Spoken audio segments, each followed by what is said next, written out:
Welcome everyone to the third Obstacle Races podcast. Yeah, the third episode. Steve Steady, and I'm in my last day of level 4 lockdown in Auckland. Hopefully can get takeaways tomorrow, or at least takeaway coffee. Yeah, it's the first thing I did when Wellington dropped down, actually. I went out and ordered a coffee. The only thing is we've got a little one just up the road from us, and it's right on the edge of a park. It's crowded on a normal day at 6:37 in the morning, so people walking. Tomorrow it will be mayhem. Oh, well. Be worthwhile though. Be worth it. It will be. Just being able to get out and talk to someone other than my wife would be good, face to face. Oh yeah, geez, I can't imagine in Auckland. Yeah, because I mean Wellington and the rest of the country's already dropped down. But yeah, the announcement, we're not going level 1. The rest of the country, we're still level 2 for now, unknown date. But yeah, the recent announcement that Auckland's dropping down from level 4 to level 3 is good. I imagine you're quite relieved. Yes.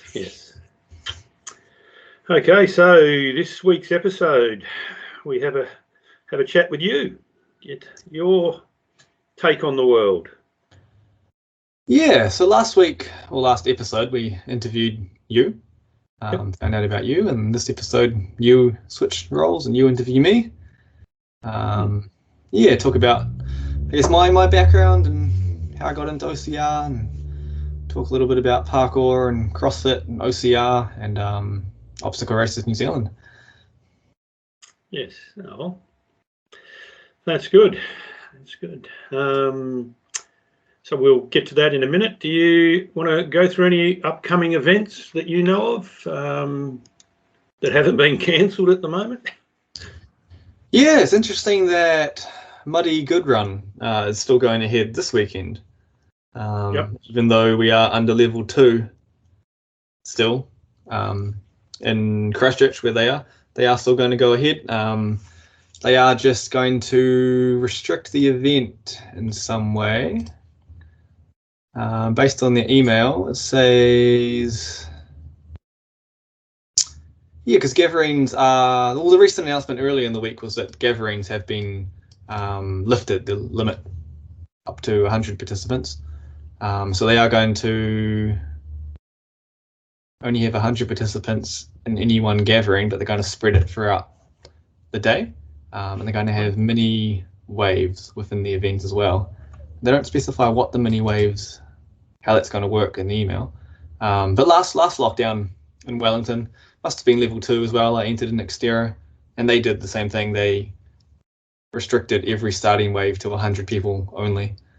And you ran in your wave and you finished and went to your own finishing area. Okay. I was going to say, it's the actual running of the race wouldn't be so bad, but it's before and after that's keeping everyone. So they had different areas, did they? They did, yeah. They had the start was all the same, but they asked everyone to stay away from the finish line until it was your starting time, and then you ran the race. And then when you finished, they had separate finishing areas, like all coned off. So you finished and went into your area. But in saying that, like this, the Xterra in Wellington was pretty small. There was, I don't know, a few hundred people there, and don't know what Muddy Good Run gets, but they might be quite small compared to. I was thinking you based in Auckland. I don't know if an event up there could do the same strategy where they split. If Auckland eventually goes to level 2, fingers crossed. Don't know if they could do the same thing where they could split waves into 100 people. Because I mean, you could do that format with 500 people at the event, but I don't know if you could do it with 1,500 or 3,000 people at the event. Okay, no problem. Yeah, but it's interesting to see they go ahead. So CJMS Events runs Muddy Good Run.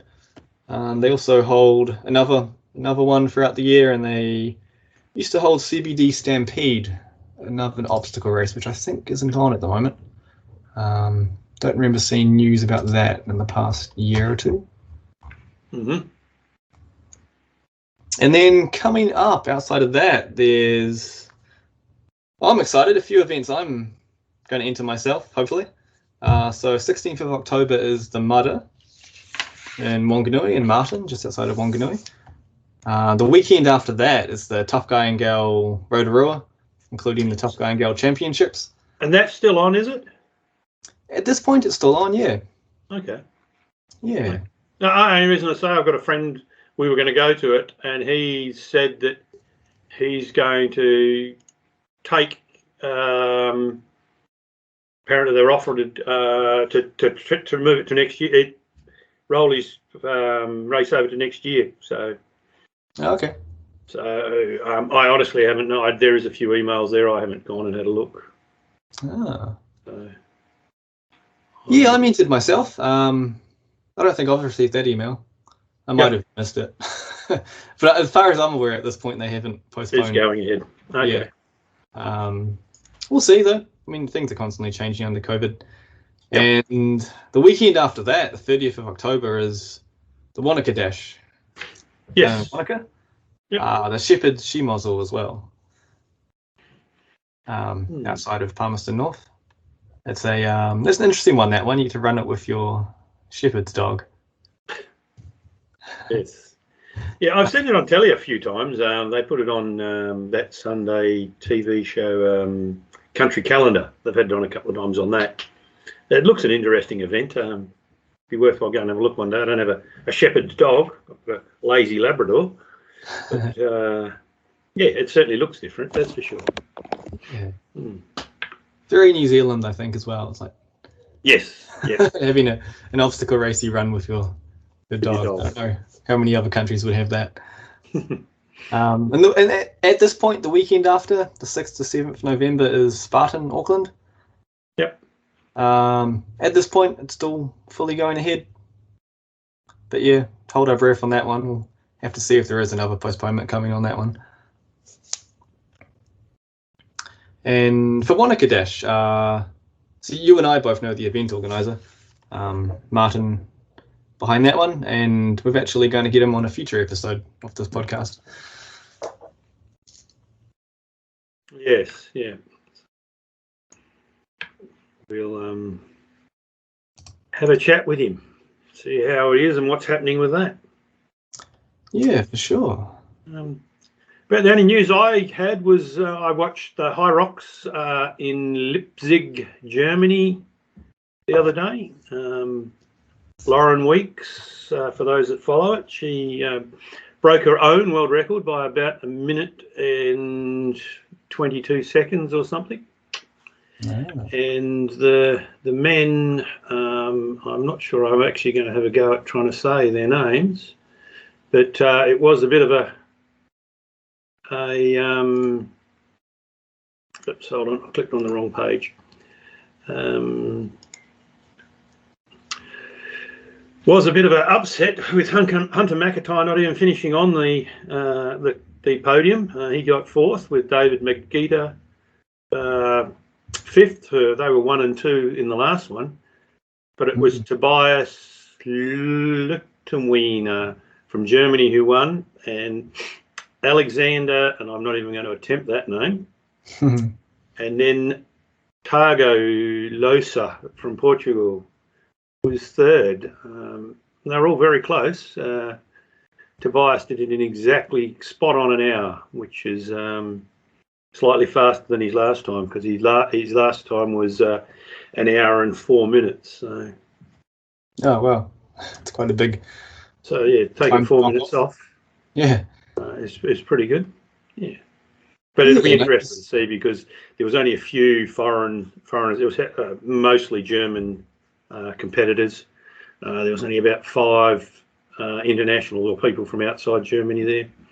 So it'll be interesting to see when that's the men's. The women's had a little bit more, but it'll be interesting to see what happens when they open it up.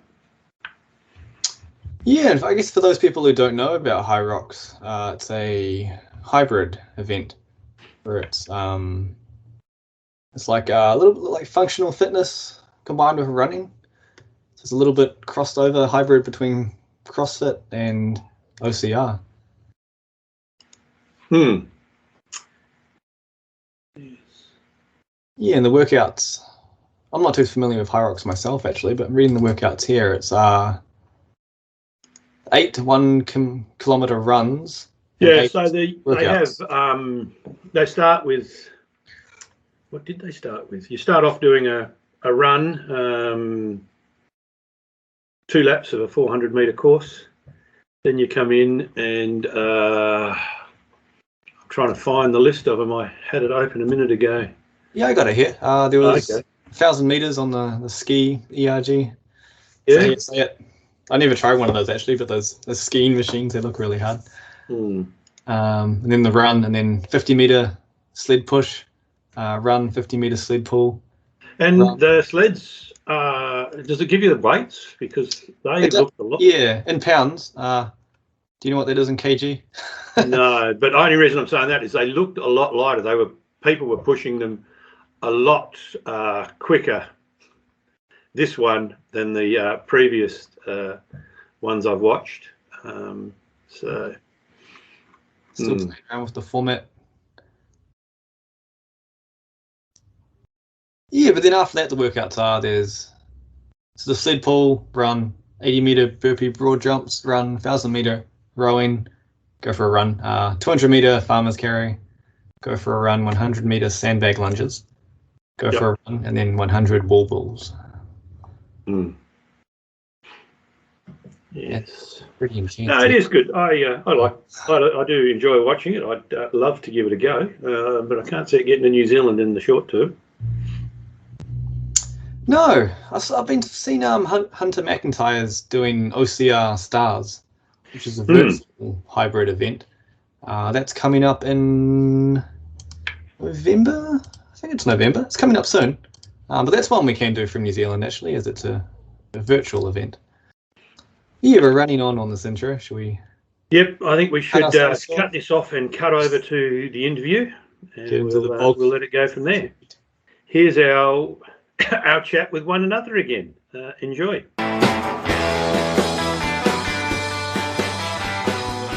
Hi, it's Steve Steady here, and we're about to interview the other co-host here on the obstacle racing podcast, Max Bell. Do you want to give us a brief overview of yourself, Max? Yeah, I don't know what to talk about. I guess, yeah, the Obstacle Races New Zealand website. I've run that for a few years, and now we're doing the podcast of it. And beyond the website, just loving obstacle racing myself, running in it myself, participating in events. Yeah, don't know what to talk about exactly at this point. So, where are you based? In Wellington. Okay, you're living in Wellington. Yes, living down here with my kids, my partner. Yep. Yeah. And what do you do for a job? Do rope access. So do abseiling off buildings, get blown around in the wind in Wellington. Yeah. It's a windy day tomorrow. It's meant to be gale force winds tomorrow, which is going to be fun. You still go out even when the wind's up, like? Not if it gets really bad. You cool it off. And often, if you've just started a building, the wind's coming from the north, so you can do the south side of the building and dodge the wind. But you run into situations sometimes when you're stuck on one side and the wind's hitting that side, and you just do it anyway in the wind. There's always wind in Wellington. But if it gets really severe, don't do it. What's the access for? Is it like window cleaning or replacing windows or? Yeah, so I'm doing window cleaning, building cleaning. Yep. Which is it's good. I've only started doing the abseiling, the rope access for probably coming up on 1 year now. So window cleaning is a good entry point into it. So hopefully that would be my career goal one day, is take the rope access skills and move into some other companies, get into some other sort of building maintenance work. Okay, that's good. All right, let's go back. Let's talk about young Max. Where'd you grow up? Wellington as well. Oh, Wellington. Yeah. You're a Wellington boy through and through. Yeah. Yeah, so I grew up here and then moved away when I would have been late 20s, mid 20s, moved away to Wanganui.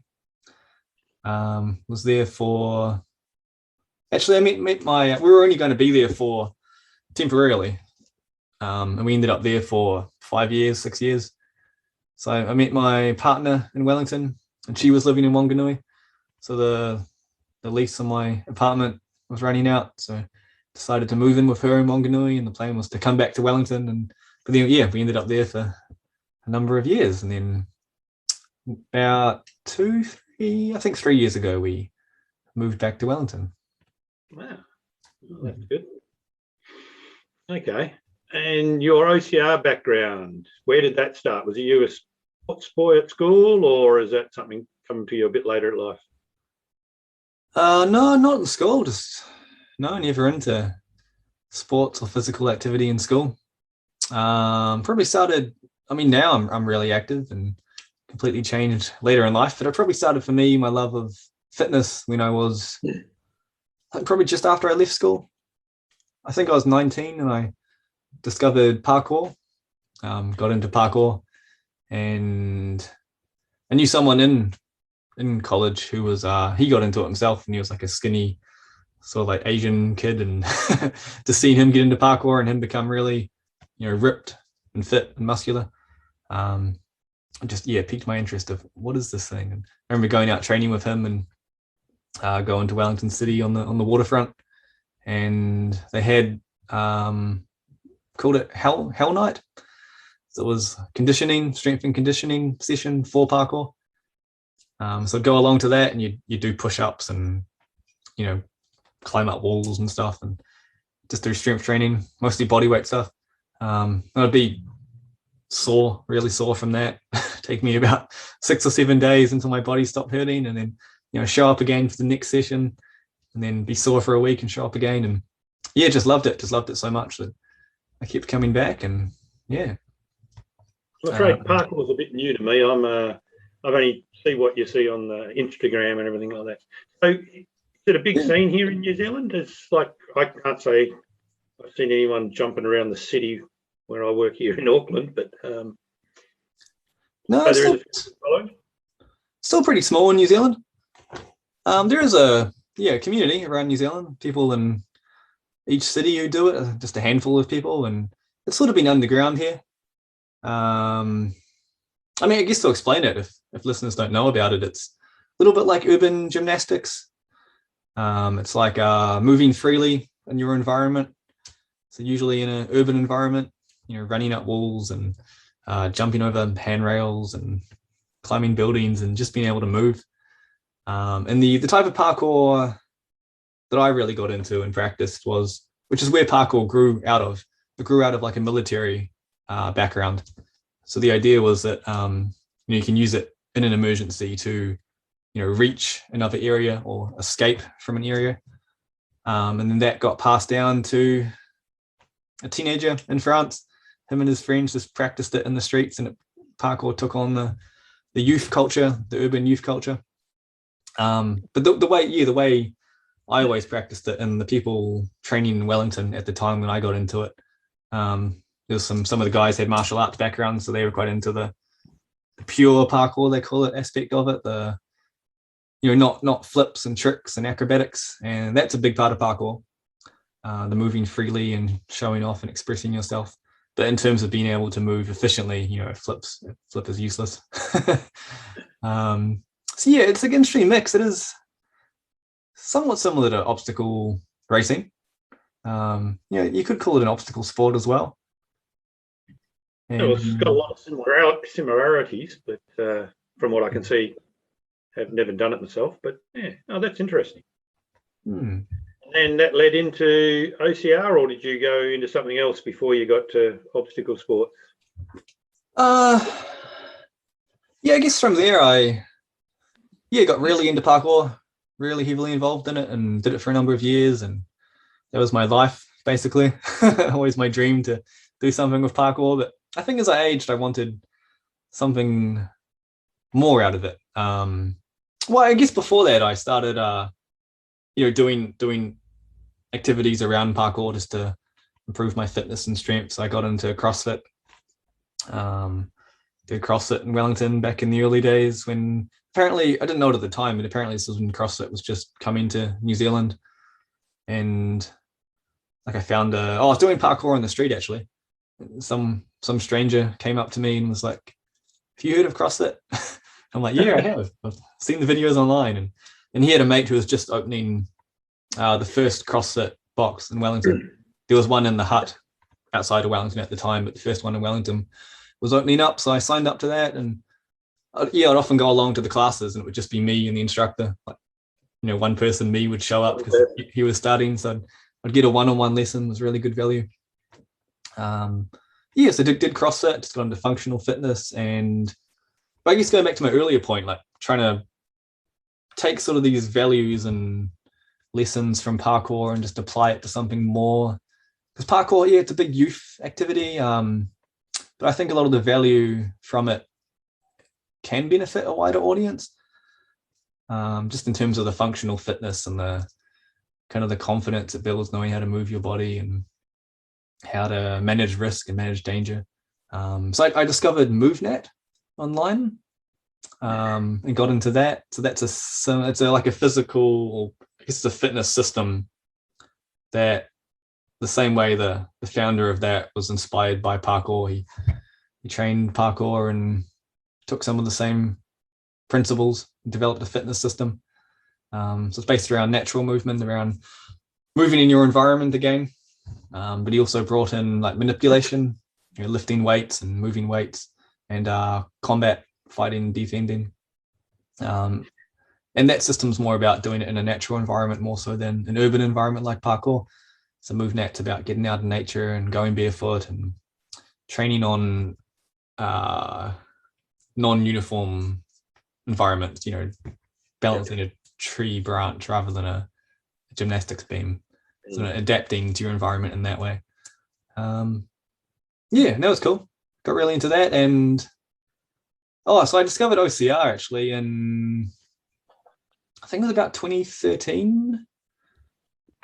So me and some parkour buddies we were coaching parkour classes in Wellington, and a yoga instructor approached us, and she had this idea to start a, what do you call it, like a package to offer clients, sort of a course. Yep. Yeah, where clients would sign up and they'd do like whatever it was, 8 weeks of yoga and parkour and running and some other things, and at the end of it you'd all go over and do Tough Mudder over in Australia. Oh, okay. Yeah. So she wanted to bring together these activities that would help towards an obstacle. Yep. And parkour was part of that. But it never happened. The idea never went ahead. But I remember going to her yoga studio, and she showed us the video for Tough Mudder, and you see people running through mud and climbing obstacles, and you see people running through the electric wires and getting shocked. And I'm thinking, like, what is this? Like, why would someone pay to do that? Like, why do I want to say yes to doing this? Just thinking it was dumb. And but it stuck. I remember the idea of Tough Mudder stuck in the back of my head. And then Tough Mudder came to New Zealand in 2014.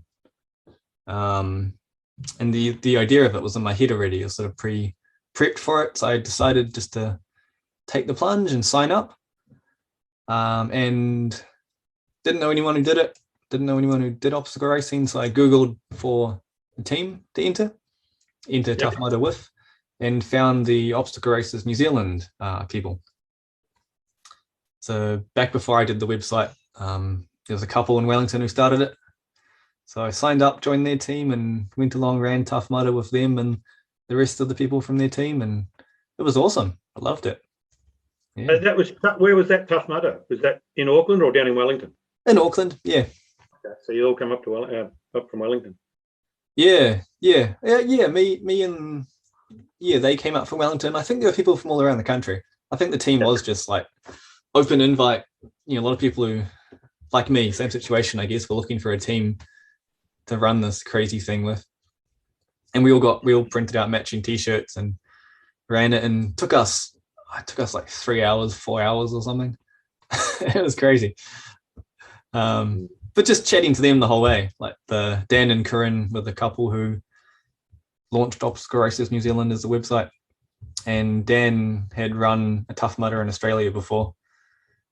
So he was like, yeah, loved it. He was talking about it the whole way, and he was talking about the Legionnaire Club, once you've run a Tough Mudder. Yeah, and it was awesome. I just fell in love with it there. And after doing that event, I, got it. I got just clicked like, oh, here's why people want to run through electric wires on purpose. Now I'm definitely in love with it. Yes, and into your blood. Yeah. So from there, I just ran more races. I ran in a few more races with Dan and Corinne, actually. So they were traveling to races around the country, and I did a Tough Guy and Gal with them, the Palmerston North one, which is pretty cool. It's held on a military base, so they use some of the military obstacles in their course. It's good fun. And Mudmuster, which was in Wanganui, which isn't held anymore.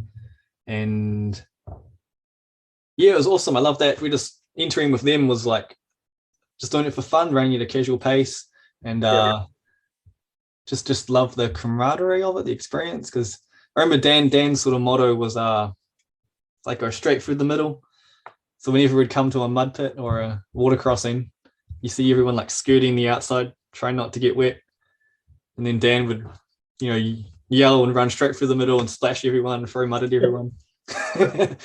Like make people go through the middle with him. And that was awesome. It was so fun to see, just random strangers, and you just jump in there and have fun and challenge them. And yeah, it was so much fun. I loved that. But from there I just started, I guess, running more competitively. Like from the casual kind of walking / jogging races, started running races. And I wasn't a runner from parkour. Parkour is sort of a joke that free running, it's also known as free running, but it's sort of a joke that free runners don't run. You run like 5 meters at once. You run up to a jump, do a jump, and then stop. So I remember I wanted to do obstacle races more seriously, try to push myself more. And I remember living in Wanganui in our house, and I'd go for a run around the block. It was quite a small block. It was maybe a 10-minute run, but I was exhausted after that. that was my limit of how far I could run at that point. And now that's like, my warm up. But yeah, I remember that was my workout, just so shattered afterwards, and just keep running from there. Yeah, running around the next blocks and running around the river in Wanganui. And slowly entered more races around the country. Yeah, I guess quite a few of them aren't held anymore. I remember going to Naki Run Amok, held in Taranaki, was really cool on the beach, and did the Madness that was in Auckland, maybe? There was one up here called the Madness, yeah. Yeah, from Mule Event Management. And did their obstacle run as well. They had an event in Rotorua, I think it was. It was really cool. And I went down, probably the next big step, I guess, in my obstacle racing went down to the Wairua Warrior in Nelson. And that was awesome, like, because a lot of the people, the organizers, and a lot of the people who do it had gone overseas, I think to Hawaii. Yeah, Hawaii. And done Spartans, done Trifecta. So they wanted to bring that to New Zealand. So they were building this race in New Zealand that was all bringing in that sort of stuff, and it was also new to me, and it was awesome. Like, just seeing them pushing it, and the obstacles were awesome and still are awesome, probably the best in New Zealand. But just being exposed to that, and I started listening to OCR podcasts, trying to learn as much as I could about it.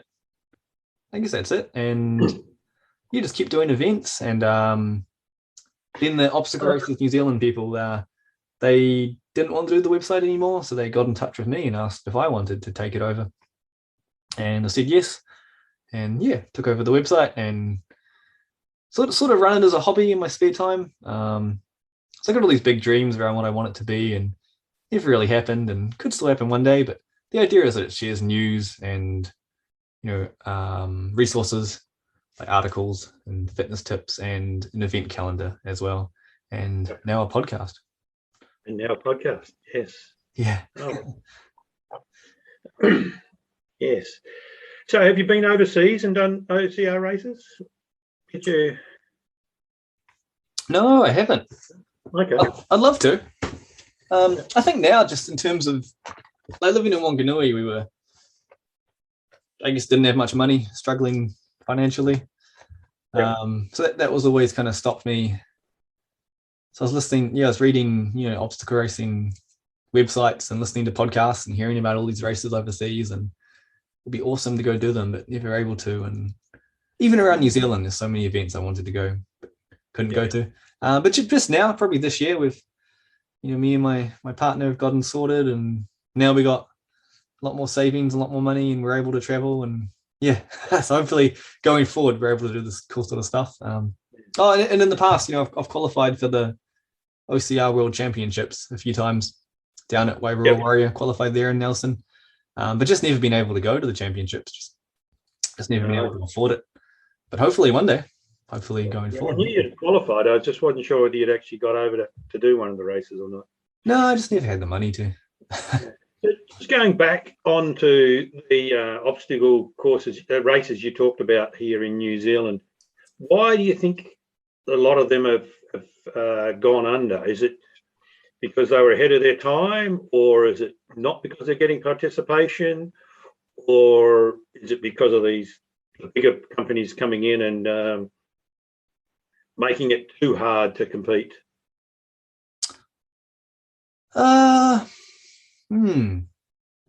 I haven't heard directly from any event organizers why they've gone under.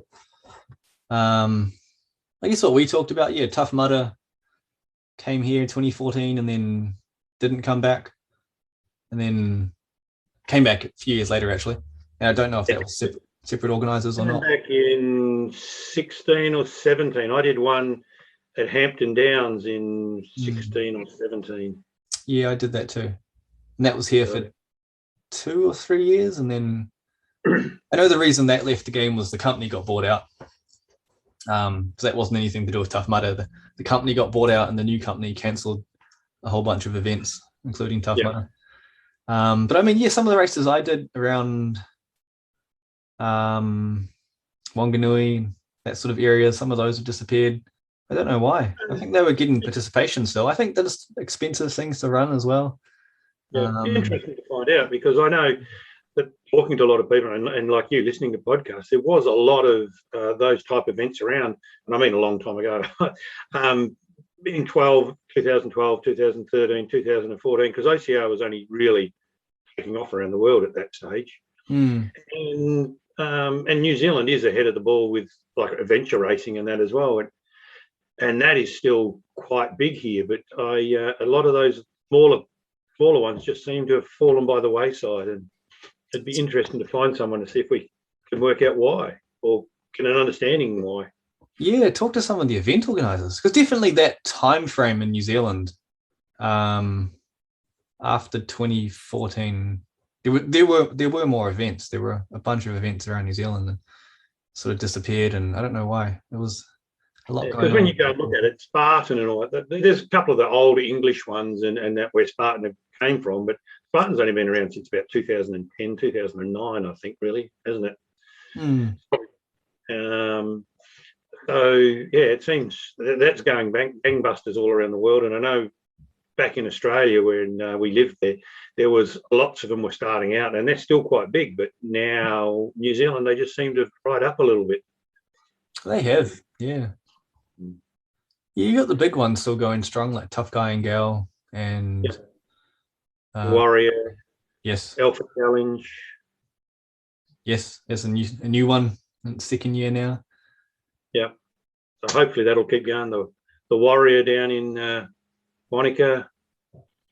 And a few others. So hopefully they will, what do you call it? All keep going. You said you're not a trail runner, so running was never a part of your background. I think now it is. Now I enjoy running, but no, never part of my background. Had to force myself to do it. Just loved entering the obstacle races, but the running always let me down. Never a fast runner or a good runner, so realized I had to actually get good at running if I wanted to start placing in races. Just force myself to run and definitely enjoy it now. It's quite meditative now. Yep. And I love going out running by myself, and it's often hard to find motivation by yourself. And my partner was asking me the other day why I don't join a running club, which I think I don't want to because running for me is just meditation and alone time and de-stressing time and yeah. Well, I always tell my wife and everything, I like the running, especially trail running, and I don't mind going with people. I don't mind doing events, but I don't want to run with anyone all the time because it's like your motivation or your mental health, as I say. It's just you come home, you feel absolutely buggered, but you do feel really good. It's like gives you a little buzz, even only a few k's, but just through the forest or we've got some quite good tracks around the coast from where we live here in Auckland. So, but getting onto that, motivation. What's motivating you? Getting you motivated now with being in lockdown, or you're out of lockdown. We're still in lockdown. Just came out, keeping motivated towards exercising and stuff like that, especially with so many events being cancelled. How do you keep yourself motivated? In terms of fitness and towards the OCR type stuff, because going out and swinging off monkey bars is all right, but you've got to have some reason to do it other than especially when it's wet and raining. Well, I think that has been my reason. Just not an OCR in general, but just fitness and coming from my parkour background, I guess, just enjoying moving for the sake of it, going out and basically a form of play, just adult play now. It's like, oh, can I get along those monkey bars? Let's try it, find out. And so it's sort of a motivation, just the joy of movement. And I'm a big believer in like being a generalist in terms of fitness, and fitness for health, using fitness to improve your overall health. So rather than saying I'm just going to run and that's it, I'm going to hit the road, multiple times a week and then cause an injury because of that, or become a really good runner and then can't do a single pull-up. Like I'm a big believer in just being able to do a broad brace of stuff, a broad base, kind of like CrossFit, I guess. So you mentioned the CrossFit side. Do you go to CrossFit, or do you go to a gym regularly, or have you previously, I take it? No, I'm constantly changing what I'm doing. Like I never stick to anything for too long. So I have done CrossFit in the past. Yeah, did CrossFit in Wellington, and then went to Wanganui and actually coached CrossFit. Not that I knew what I was doing, not that I was certified, but arriving in Wanganui, their box was just getting started, and I talked to them, and they were like, "Oh, you have experience in CrossFit. Would you like to coach?" So I jumped in there and coached CrossFit for a while, and then came back and signed up as a participant to their gym again and trained with them for a while. And just I emailed a CrossFit gym down here yesterday, actually. My partner's signed up to CrossFit a couple months back, so I'm just going to sign up, do it with her. And over lockdown in Wellington a few weeks back, we did a Zoom CrossFit class with her, and it was a cool experience actually, because it was push-ups and burpees and 5 rounds of that. So 20 push-ups, I think 20 push-ups, 20 burpees, and then you rest for a minute or whatever it was, 2 minutes, and then five rounds. But I hadn't done CrossFit in a year, maybe 2 years. So did that workout, and I went way too hard on the first round and stood up at the end of the first round for the break, and everything just went red. Like, felt dizzy, and talking to my partner, she's chatting, and like my hearing started going. Was an interesting sensation. I don't know if I felt that before. So like she's talking and I can't really hear what she's saying, and I had to interrupt her and tell her I'm losing my hearing, and just I pushed way too hard. Like I guess my body started turning off. But I enjoy that. And the rest of the workout I slowed down and managed to finish it. But just I guess the race equivalent of an OCR. equivalent, how there's always that group of people who sprint out of the gate and then out of the gate, yeah, and then slow down, 1K later or 500 meters later, and you just pass them and they finish, a lot worse off in positions. But I enjoy pushing myself that way. And so I think part of my motivation, going back to that question, was just moving for the fun of it and pushing myself, challenging myself, but also, like you've been saying, having an event to train for. And that side of my motivation sort of disappeared at the moment, where it's hard with events keep postponing that. Oh yeah, well, like I said to you, I'm struggling now. I get out of bed at 5:30, go to the gym 3 days a week, and well, I can't at the moment because we're in lockdown. But I get out of bed and I see it's raining, and I go down and make myself a coffee. I think, I got nothing on today, bugger it. I'm just gonna not even go for a run. Have my coffee and pat the dog. I'm the same. Yeah, I guess in terms of training though, like, I mean, I probably go to the gym once a week. Like I run maybe. I try to run 3 times a week, but I'll often end up doing once or twice. So I don't train that much, which is weird. But I have a physical job, I think, is what I. And you're outside. I've got able to maintain fitness. Yeah. But the other thing too is I shouldn't say a gym. I was at a gym and now I've joined a boot camp, which is 2 days a week outside, running around a park, or so we're not into a lot of lifting of weights. It's more just movement and keeping my older body free and flexible. So, yeah. But just on coffee, if you could have a coffee with any historical person or any person not with us anymore, who would you choose and why? Yeah, not with us anymore. I suppose they could be with us. They're just, what do you call it? I don't know. It's just, it's a question we decided we were going to ask everyone. So we need I know you talked about this question earlier, but I was thinking, he's still alive actually. He's not historical, not dead. Yeah. But David Bell, who's the founder of parkour. Okay. So the credit is like the father of modern parkour. He's like I talked about earlier, the French teenager. That's David Bell. His father was a child soldier in the Vietnam War. So his father invented parkour to fight like life or death, run through the jungle. And the war ended and his father passed it down to him, just these principles of movement. And David Bell took it as a teenager into the city. But it'd be fascinating to talk to him about that time in his life. And I've read his autobiography and read interviews with him, and he has a lot to say about that part of his life, his influence from his father and developing parkour. But since then he's gone quiet, don't hear much from him. So it'd be interesting to, I guess, learn more about that and hear what he's up to in later life, like hear what he's doing these days. Yeah, no, that'd be interesting. Anyone, especially where he got that stuff from, getting it from life and death situations like the Vietnam War or any of those wars. It's an interesting concept. Yeah, absolutely. Yeah.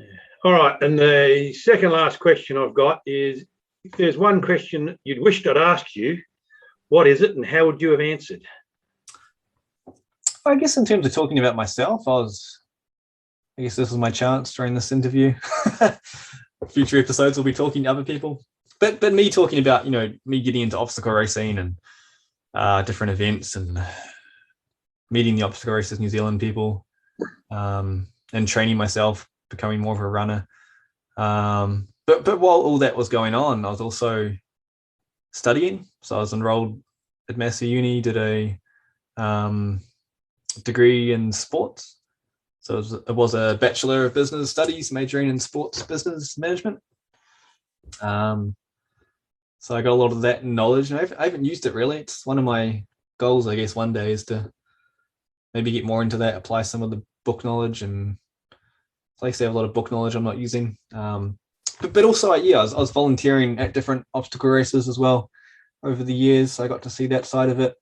While I was studying, I volunteered for the Mud Muster, which doesn't exist anymore, but it was the Mudder, and then they split off into the Mud Muster and the Mudder, and the Mudder is still going. It still exists in Wanganui. Yeah, but mostly helped them with marketing, like finding spot prizes and getting flyers out there, and wrote some press releases for them that got picked up in the paper. That was really cool to see. And yeah, just learning about events and what else? Oh, talk to Mule Event Management, did a little bit of work for them, and talking to the organizers behind Wairua Warrior. And so I guess one thing I neglected was one of the big pivotal moments for me that really got me into OCR was going down to the Warrior one year. I don't know what year it was, but Bracken Cracker got invited to New Zealand. Yeah, yep. So he's was a professional obstacle course racer from the States. So, it was his job to enter Spartan races and run in races and win prize money. So the organizers flew him over to New Zealand, and that was fascinating, to sit down with him and talk to him and learn all about obstacle racing and just see what it was like overseas. And I know that sort of changed my whole view on what could happen, and I know it changed a lot of other people's view. I know Kevin Ford, he'd be interesting to get on the podcast. He builds the obstacles for the Wairua Warrior, but he credits that as well as changing his life. I don't know, his thinking on OCR got him into it after he met Bracken. So what was I talking about? Oh, and then Ultimate Athlete, doing a lot of volunteering for them. I was going to say, because you were involved with the adjudicating and everything at Ultimate Athlete, weren't you? Yeah, officiating. Yeah, I was the head official, Ultimate Athlete. So I worked with them to develop the rule system, the whole idea of the penalty loops, or penalty loop, and the wristbands. So it's exciting to see that in play. I did enjoy that. I don't enjoy burpees and I know my last Spartan race that I went to in Australia, there was a hell of a lot of burpees because there was things that I hadn't trained for, like slack. You said you had bought your kids a slack rope the other day. Well, they had slack rope there, and it's something I've never had a go at before. And they're having to do 30 burpees because you can't go 10 meters walking across a slack line. Is well, not even 10 meters. It was probably 5 meters. It looked like 10. Yeah. Could be like 2 meters. Feels like 10 meters. It probably was. Yeah. All right. And one last thing. Where can the listeners get connected with you online and that? Where's your social media pages? Yeah, mostly use Facebook. You can find me on Facebook. We can put a link in the show notes. I do have an Instagram and stuff, but I guess don't really use it. But yeah, I can put in my contact details, my Facebook and my email if people want to contact me and talk or ask questions, or otherwise the Obstacle Races New Zealand website. You can reach me through that. We'll put a link to that. But yeah, I guess before we go, and I guess future episodes, just talk about, I guess for me, I was wanting to share my passion for OCR. And for me, it's like the perfect sport that it is. It brings in all my, my interests and like what I've done in the past, parkour and CrossFit, and OCR really is like functional test. It's man versus the environment. Yeah, which is an awesome sport. I guess the original sport in my mind, like, tens of thousands of years we would have been doing that over in evolution. Just be running through nature and over cliffs. And so OCR for me really is a sport that's like bringing that back. And I definitely love that it provides opportunities for such a wide range of people and to get different experiences out of it. So athletes can enter it, people can run for positions, and competitive runners can do it, and everyday people can do it, and weekend warriors can do it, and like, you can do it with your family and your workmates and do it as teams. And I love that it's mass participation. Basically, it is. Yeah, I have to admit, that's the big thing I like about it, is the camaraderie. And you brought that up about the first Tough Mudder and that when you come up here, and that stuck with me when I did the ones in Queensland. total strangers I didn't know give me a hand over a wall or stuff like that. And then you're all chatting at the end, and you don't know them from a borough, so probably never see them again. Some of them I've run into a few times, but and yeah, you're chatting as if you've known each other for 100 years, and just because you've been out neck deep in cold, wet mud and clambering over bloody obstacles.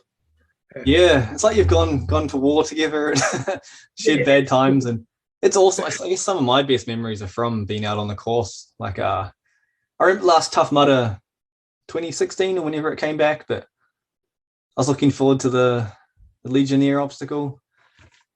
So I ran it with my orange headband on for my first 2014 event.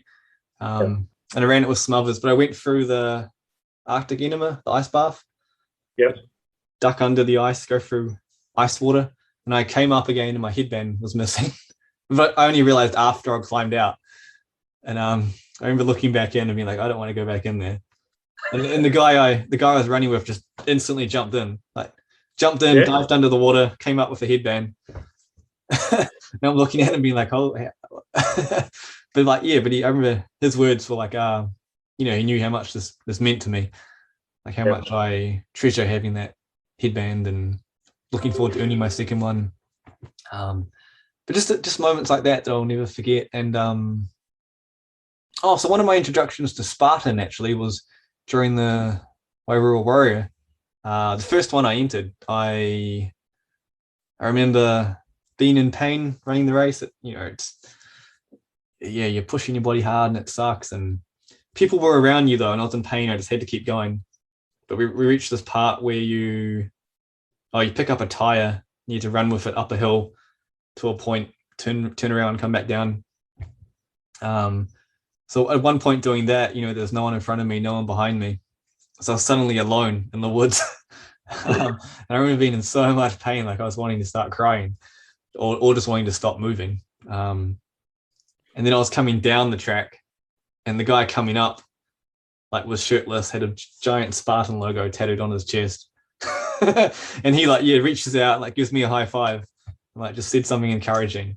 And that was so cool to see, that gave me the motivation to keep going through the race and finish the race. But just moments like that where it's like, I'm suffering and he's probably suffering too, but there's just that little connection point. You're both suffering together. That's awesome.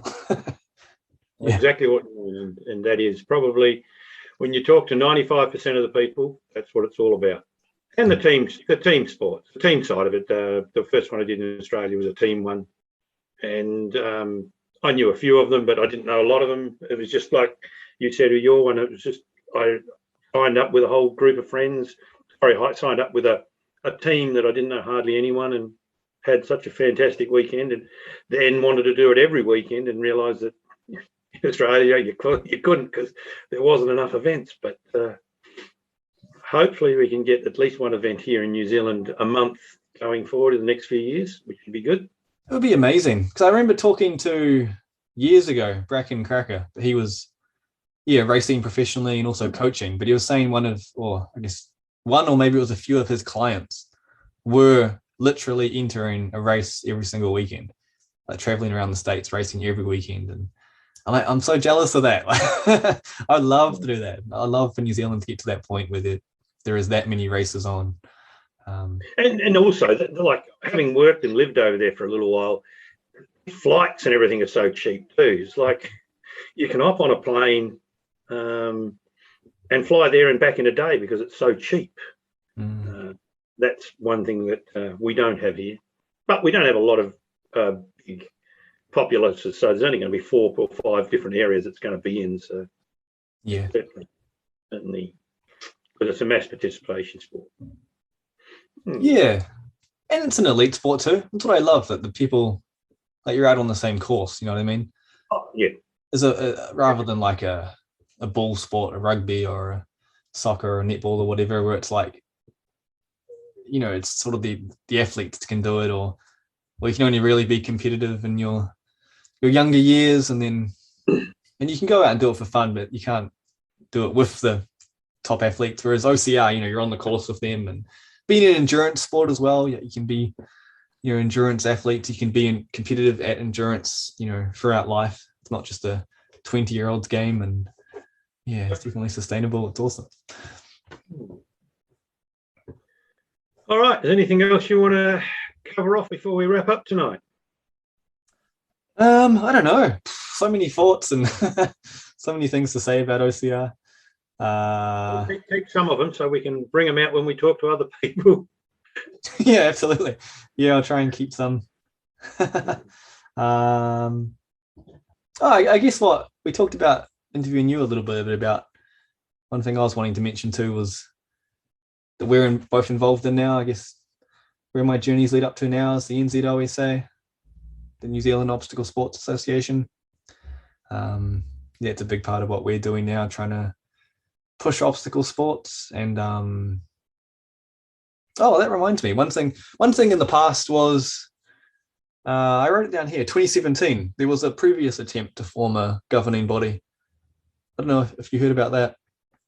That's something I was involved in too. Somebody may have mentioned it when we were first going and forming back in February this year that it had been tried, but I don't know much about it. Yeah, I was involved in that in the past. Okay. So it was called Obstacle Course Racing New Zealand. And around the 2017-2018 period, there was an attempt to form a governing body, and it sort of fell apart. There was quite a few problems with it. United a lot of people, though. A lot of people came together to talk about it, and but I think it just didn't go about it the right way. And there was one person leading it. He isn't involved now. I don't know what happened to him. I don't know if he's still into obstacle racing, but he hasn't put his hand up to be involved in the new governing body, the OSA now. But yeah, I learned a lot from that, and learning a lot going forward from the Obstacle Sports Association. And yeah, so I guess I love to do that. I love to keep my hands in multiple baskets. Is that the phrase? trying to run races, trying to be involved in governance, trying to do the website, trying to do the podcast, and yeah, just as a passion. Maybe make money out of it one day, but it doesn't earn me any money at this point. Yeah, definitely talk to interesting people going forward and learn more about all this stuff and educate ourselves as we go. And yeah, I'm very excited about it, about the podcast. Oh, I'm very excited about the podcast. I think, we've got a lot of potential. We're an untapped market here in New Zealand, so we'll have a lot of people to talk to. And I'm looking forward to it.